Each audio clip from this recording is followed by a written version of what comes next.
Well, yesterday on Monday, May the 13th, the months-long search for the next boss of the Canadian men's national soccer team finally came to a conclusion as Jesse Marsch was named the 20th head coach in CSA history. And Coach Marsch joins us now, his first interview with us here on One Soccer. So grateful you could park some time for us. I'm sure it's been a very busy day, Jesse, so thank you for being here. I want to start with the simple question of why. You are a man who has an incredible footballing CV, and you've obviously time in the English Premier League, in the Bundesliga. Why Canada? Why now for you? It's a long answer. I'll try to answer it concisely. It's mostly about the people, right? And when I say the people, I mean in the leadership of the CSA. Throughout the interview process, it was clear to see that we have a lot of aligned ideals and symmetry in the way we think about how to lead. And then it's the player pool. You know, the young men, the talented young men that represent Team Canada, and I think that they've already achieved so much together. And I think my goal is to help them even grow and get better. And I believe that the style of football that I try to coach and teach is very conducive to the type of player that's within the pool. So I'm really excited to get going. And the one difficulty is normally when you get named into a job, you get to work right away with the team. And so I've got to wait here for a few weeks before I actually get on the pitch with these guys.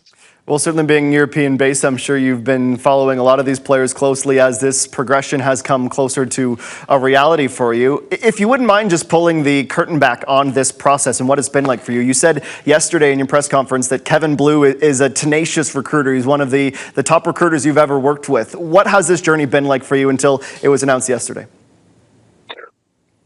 Yeah, I think very organized and professional, which was really important for me to see because obviously there was a lot being said publicly about the state of the Canadian Soccer Association.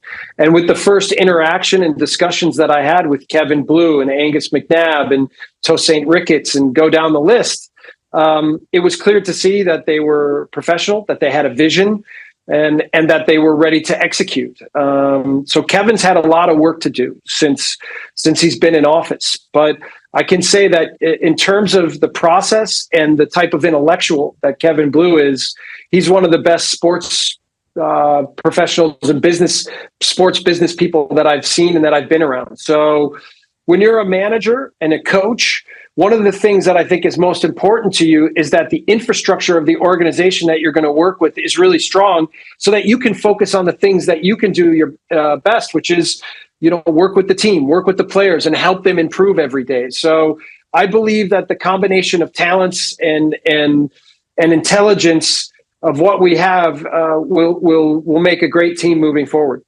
And Jesse, since you left the posting with Leeds United, I always like to ask coaches about their personal reflections and evolution and growth since those moments. So how would you say you look back on your time at Leeds United and how you are in a better position now to lead this group going forward?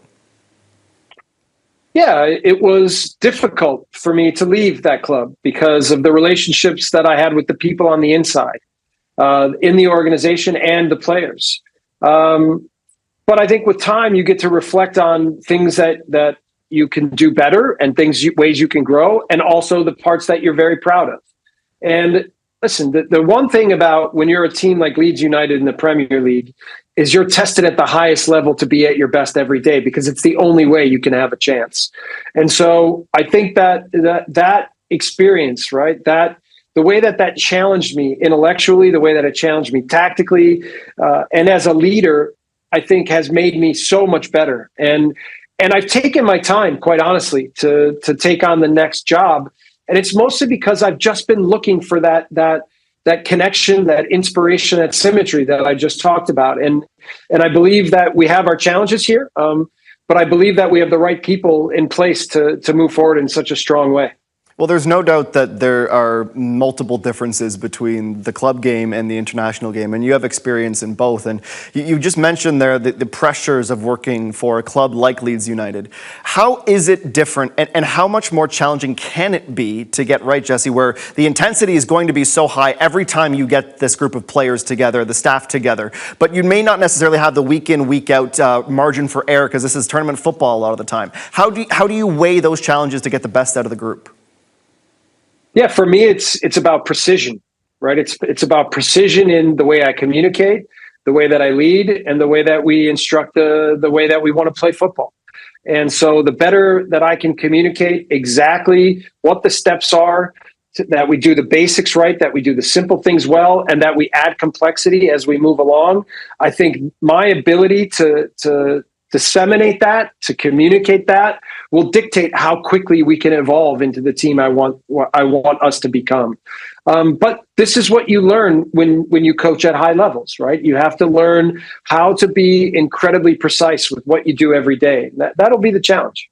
There's a lot that has been said, certainly, about your brand of football, your style of play. I think Marsch ball might have been trending in Canada yesterday at one point. But when you put it into your own words, Jesse, what is the type of football that you do like to play, and that you'd like this team to be able to play? Yeah, I mean, my goal always is to control the match and the opponent at all times, in all phases, set pieces, throw-ins, against the ball, with the ball. Now, when you play against good opponents, that's impossible. When you play against any opponent, that's impossible. But that's the goal, is to tactically arrange your team so that you're in control of the match much more than the opponent. And so, yeah, of course, it takes time for that to be understood by every player so that he understands his role and he understands how he fits in tactically with the system at all moments of the game. But we'll build that. And there'll be ways that it's important to be pragmatic, and then there'll be ways that it's important to be idealistic. And my ability, again, to understand how to implement what, when, why, and how, right, and to make the complicated things simple for the players to execute will dictate how successful we can be. And so this is what being a coach is to me, is ability to really create clarity with your players so that they understand exactly how they can go out, play to their strengths, be themselves, and go after the game with courage. We here in Canada, in the media, the supporters as well, for a long time have been excited about this golden generation, this crop of talent that we have. And the best part that we feel is often that the depth of the team, the strength of the team collectively is getting better, but it's undeniable there are some superstars in this group. Jonathan David, what he's been doing with Lille, and of course Alphonso Davies. And I think even if you didn't get the chance to see him as closely as you did at Leipzig, you would be aware of how special this young man is. What is it about him, since you have that opportunity to watch him so closely, that makes him effective, and how important of a player can he be to the long-term success of this program? Yeah, listen, when you talk about high-level players, it's not just athleticism and quality and technical ability. It's intelligence and it's fearlessness, right? And I think that if you're just now referencing Alphonso Davies and Jonathan David, this is what they've exhibited, and this is what's made them special. And the key to managing players like that is to make sure that you provide the right kind of structure and environment for them to be themselves and feel like they can express themselves that way, that they can come to training every day, that they can enjoy it, that they can feel challenged to grow and get better, because that's often what high achieving people are about, is they only want to think about, how can I be even better? How can I take myself to the next step? And so that requires, I think, a really strong relationship. And again, the clarity of which we can understand how we want to use this platform of football to be at our best at the most difficult times. Now, the good news is we've got some very difficult times right from the start by playing in Holland, in France, and against Argentina. But we're going to learn a lot about ourselves in these first matches, and we're going to challenge. I'm going to challenge us to be at our best and to make sure that no matter what, we'll be relentless. We keep going, and that'll be our pathway to success.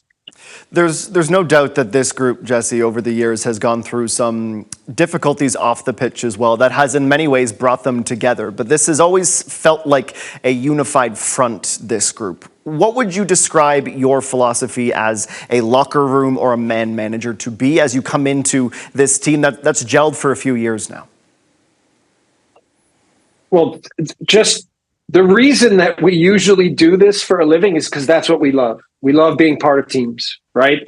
And we love being part of teams that are well connected, that where our differences make us stronger, not weaker, where we're connected, where the belief system is strong, where we're willing to do anything for each other on match day, right? And so this is the thing that is above all above all, the most important to me is that every time this team steps on the pitch that we represent the football in Canada, the mentality of Canada, the people of Canada, that we show our personality and we show our unity at all moments. So if I can guarantee one thing, it's that I will work tirelessly to make sure that the strength of the group is the group, right? That the commitment from each individual and the responsibility that they understand that they have to each other is at the highest level. And I have to exhibit that better than anyone else. And I promise that I will.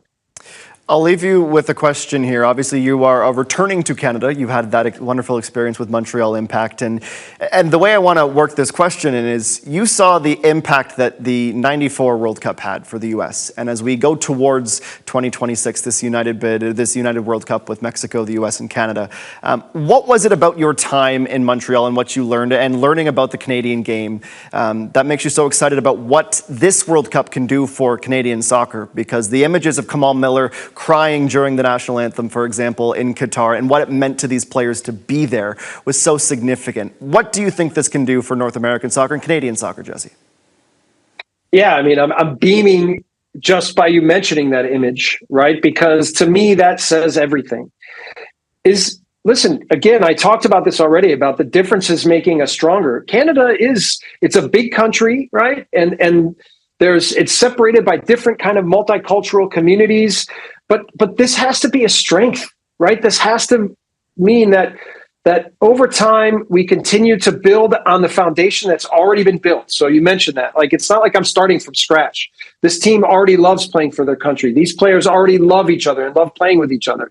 And it's just for me to enhance that, right? To continue to add to it, to continue the players, to continue to challenge the players, to even give more and to believe more and to commit to the way we want to play football. And all of it underlying in the fact that in 2026, we have to put on a show, right? We have to exhibit what this country's about for the nation, most importantly, but for all the world to see. So these are magnanimous ideas. But in the end, it's going to come down to details of how we work every day, how we communicate, how we commit to each other. And again, I would like to get started now. I have to wait 3 weeks, to actually get to see the players in camp together. But the energy that I will bring every day, I think, will be the best example for how we can become the best possible team that we can become. Well, Jesse, I'm sure this has been a very overwhelming 24 hours with so much media to do, so much to talk, and so much to announce. We are incredibly excited. We congratulate you on the appointment, and we thank you for your first appearance here on One Soccer. I'm sure there will be hundreds, if not thousands more before we're done. So thank you for the debut. Right on, man. And I really hope that we can find a way to bring all of the communities, soccer communities in this country together and believe in this team and believe in this movement. Okay. So I'm going to do everything I can to extend myself, to get to know people. Please, if you see me, come say hello. Let's really create an energy around this team that leads us into 2026. Well, thank you so much, Jesse. Certainly excited for that. Thank you.